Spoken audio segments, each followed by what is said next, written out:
Next up, I'd like you guys to give a huge Golden Bear welcome to Mr. Tom Edwards, who's going to tell us the story, the history, and the legacy of the Stanford Axe. Tom Edwards, ladies and gentlemen. Give it up, let's go. Wow, two. You take one. If this one works, I'll stay with it. What's fantastic about this university is the fact that we have more than 2 fight songs. Think of those poor folks at Stanford. They have 2 numbers. One is White Punks on Dope.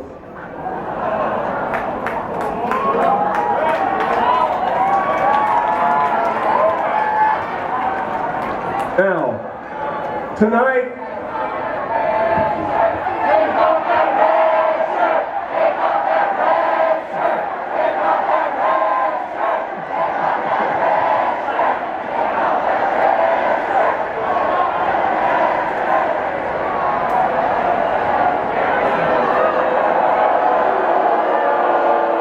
you have to look out for rooting section justice around here. You proceed at your peril. At any rate, we're gathered together to get ready for another big game. One of the outcomes of this big game is the award of the...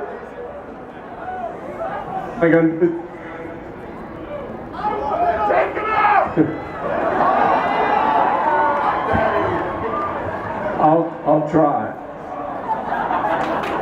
The Stanford Axe to the annual victor of the California Stanford football match. We can't hear you!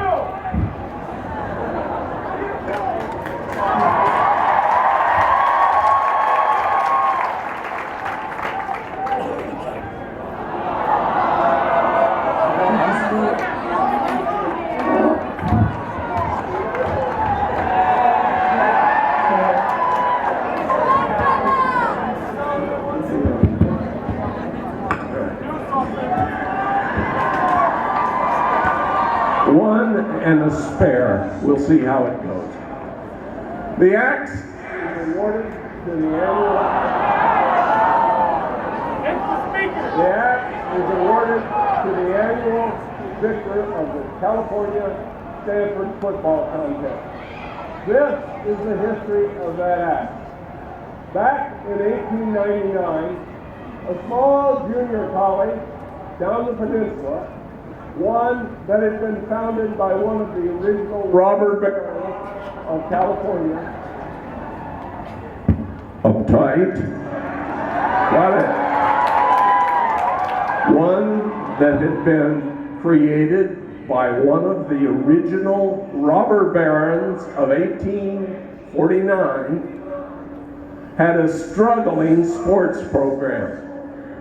California was beating Stanford in football, track, and baseball.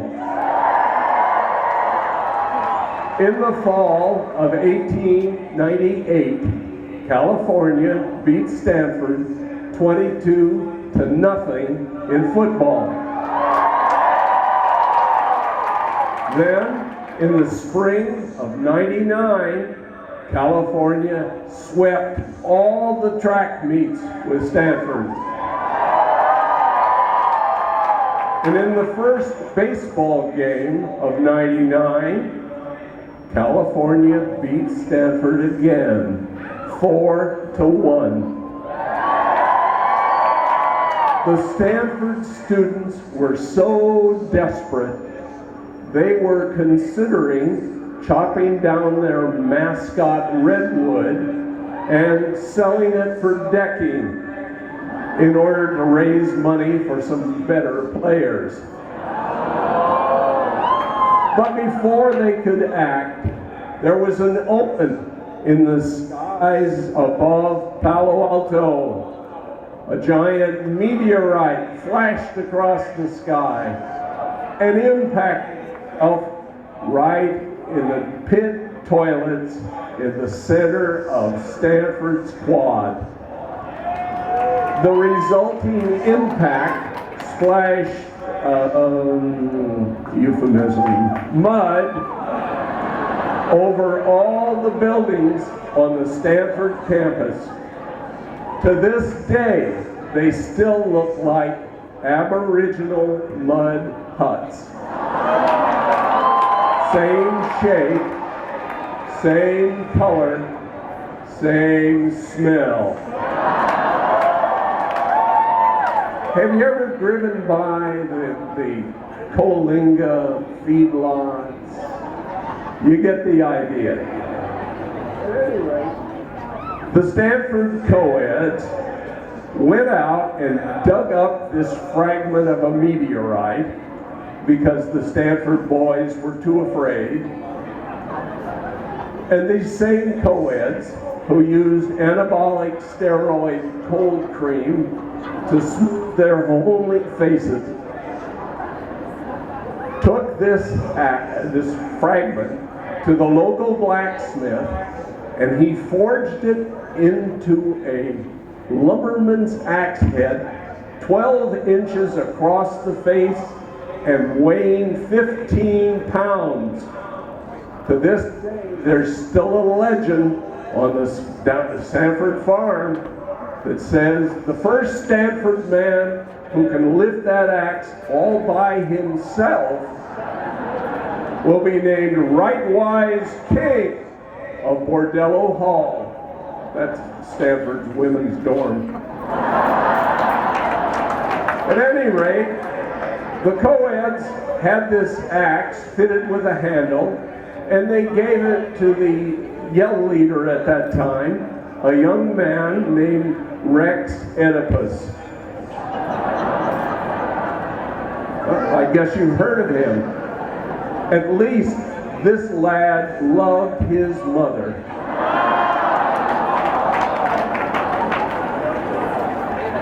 Now, Rex and his fellow yell leaders contrived a series of yelps and things like that they called the axe yell. It was based on the croaking frog chorus from The Frogs by Aristophanes.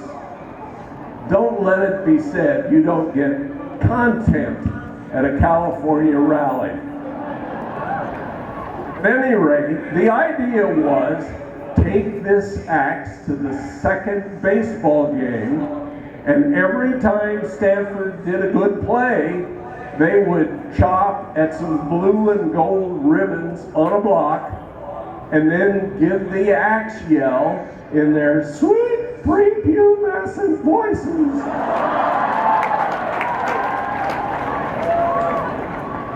It didn't work. Stanford lost 9-7. Now, some California trackmen and football players were in the audience that day, and they decided, you know, that axe would make a great victory trophy over all the ways we've beaten up on Stanford this spring. So when the defeated Stanfordites slunk out of the stadium, the Californians grabbed the axe and headed for Chinatown. They stopped long enough in a northern Chinese butcher shop to have the handle sawn off. And that's where the West Coast got its first hewn-on chopstick. I'll let you think about that. Right, the axe bearer, go you bearers, I wonder if that's where that came from. Right, the axe bearers headed for the ferry building to take the ferry to Berkeley. Now the Stanfordites had buttonholed the San Francisco police, and they were searching every California man boarding the ferry for Berkeley. The Californian with the axe, a lad named Clint Miller, was a little concerned, but just then Agnes was getting ready to board the ferry for Oakland. So he slipped over to Agnes and whispered some reminders in her ear about an old obligation. He eagerly smuggled the axe under her skirt, and together the three of them went on over to Oakland. Later that night, the axe made the trip to Berkeley via trolley car. And 1 week later, the first ever California Axe Rally was held in Berkeley. For the next 30 years, the axe made its only appearances at California baseball and football bonfire rallies. Oh, I shouldn't have mentioned that. At any rate,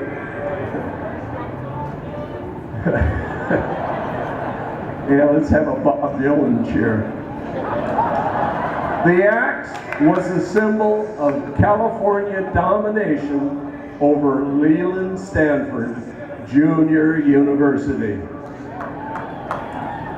I actually wish that was the end of the story.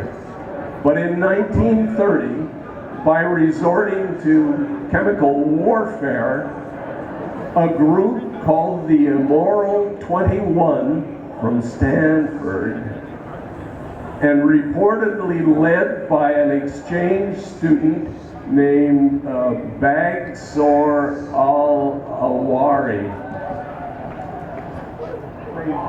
They threw the tear gas, flashed the powder, and grabbed the axe in the confusion. They hopped in waiting cars and sped down the East Bay roads. The Californians recovered, jumped in cars of their own, and pursued them. They were actually catching them and would have overtaken them right in the middle of the Dumbarton Bridge. But just as the Stanford Cardinal sinners crossed over the bridge, the drawbridge operator raised the drawbridge. They later found out he was a summa cum laude graduate of Stanford's engineering school. That was the best job he could get.